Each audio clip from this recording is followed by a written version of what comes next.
लगती है प्यारी प्यारी पायल की दुनिया में, मेरी पायल की दुनिया में बलहार सावरे बलहार प्यारी हो। तेरे मन में मधुर बसवनिया है, मधुर मधुर बसवनिया है बलहार सावरे बलहार सावरे बलहार सावरे बलहार सावरे बलहार सावरे बलहार सावरे। जय जय श्री राधे, जय जय श्री राधे, जय जय श्री राधे। सुखदेव जी महाराज कहते हैं कि राजन, इधर में जब भगवान द्वारका रहने लगे के मन में आया है तो एक बार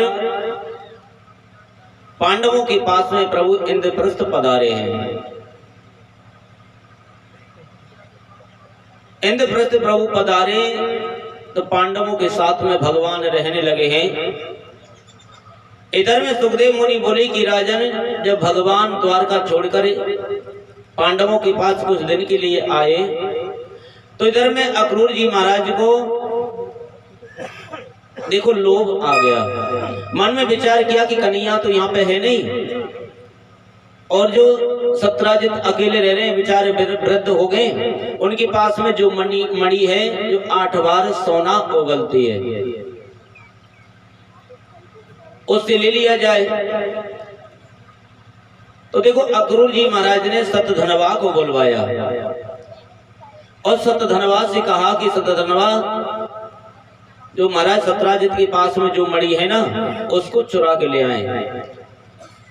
तो अक्रूर जी महाराज ने सतधनवा को भेजा है, तो सतधनवा की हाथों से महाराज सत्राजित मारे गए, उनका वध हो गया। और उस मणि को चुरा के लाया है। तो महाराज अक्रूर जी कहने लगे कि सतधनवा, ये मणि आप मेरे पास रख जाओ और आप कहीं जाके छुप जाओ, नहीं तो कन्हैया आ जाएंगे ना तो आपका वध कर देंगे। जब इस बात का माता सत्यभामा को मालूम हुआ कि मेरे पिताजी को मार दिया सतधनवा ने, तो माता सत्यभामा रोती रोती इंद्रप्रस्थ पांडवों की यहाँ पे आई। कन्हैया को देखा, कन्हैया कहने लगी, अरे सत्यभामा क्या बात है, आप क्यों आए हो, क्या सब द्वारका में कुशल तो हैं? तो सत्यधनवा जोर जोर से सत्यभामा जोर जोर से रोने लगी और कहा कि आप यहाँ पर बैठे हो, वहां पर सतधनवा ने हमारे पिता की को मार दिया है। देखो जैसे ही भगवान ने ये बात सुनी तो माता सत्यभामा के गले लगकर प्रभु जोर जोर से रोने लगे और कहने लगी कि देखो हमारे ससुर जी को मार दिया, वो बेटे के समान हमें मानते थे। महाराज परीक्षित कहने लगे कि राजन, क्या कन्हैया रोए थे? भगवान रोए थे? सुखदेव मुनि बोले कि राजन, इस बात को आप नहीं समझोगे कि अपना पिता मरे ना तो ना रोए तो कोई बात नहीं है, पर धर्मपत्नी के घर पर कोई बात हो जाए ना तो जब तक पति ना रोए तो उसको तसल्ली नहीं होती है। माता सत्यभामा को भगवान ने समझाया है। और जब आए सतधनवा को ढूंढा, सतधनवा का प्रभु ने वध किया है। जब मणि नहीं पाई तो अक्रूर जी के पास गए, अक्रूर जी के पास में वो मणि मिली है। तो अक्रूर जी भगवान को उस मणि को देने लगे और कहने लगे कि लो कन्हैया, इस मणि को आप ले जाओ।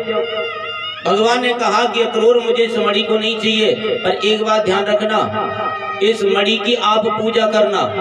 देखो वो मणि थी ना, उसके 8-10 घंटा पूजन होता है उसका, यदि पूजन नहीं करे ना तो वो उल्टा असर करने लग जाती है। अक्रूर जी से कहा कि आप इसका पूजन किया करना नियम से, और जो इसका जो सोना उगले वो तोल के द्वारका के राजकोष में आप जमा कराना है। वो सभी जरूरतमंदों को उसकी सेवा में लगाया जाए। सुखदेव मुनि बोले कि राजन, यदि कोई बलवान है उसका धर्म है कि निर्बल की सहायता करे, और जो धनवान है उसका भी धर्म है वो निर्धन की जरूरतमंद की सेवा करे। यही हमारा धर्म है। यदि कोई सामर्थ्यवान है, कोई किसी को नाजायज परेशान करता है तो उसका धर्म है उसकी रक्षा करे। कहा जाता है कि पानी बाढ़े नाव में और घर में बाढ़े दाम, दोनों हाथ ओलीजिए यही हमारा काम। देखो इधर जो भगवान राम है ना वो धर्म अवतार है, वो धर्म की मूर्ति है। और सीता जी कौन है? वो लक्ष्मी है। और लक्ष्मण जी कौन है? वो संसार है। एक भक्त ने कहा कि भगवान देखो वो जो संसार है लक्ष्मण जी, वो भी लक्ष्मी के पीछे पड़ रहे हैं, पीछे पीछे पड़े हुए हैं। बताओ, जब लक्ष्मण जी लक्ष्मी के पीछे, ये तो भैया संसार है, ये तो मानव है, ये क्यों नहीं पड़ेंगे लक्ष्मी जी के पीछे? एक संत ने कहा कि भैया देखो, ये नहीं देख रहे लक्ष्मी किसके पीछे चल रही है? सीता जी किसके पीछे चल रही हैं? राम के। और राम कौन है? धर्म। जो लक्ष्मी धर्म के पीछे चल रही है, जो धर्म से जुड़ी हुई लक्ष्मी है, सुखदेव मुनि कहते हैं कि राजन वही परिवार को बढ़ाती है।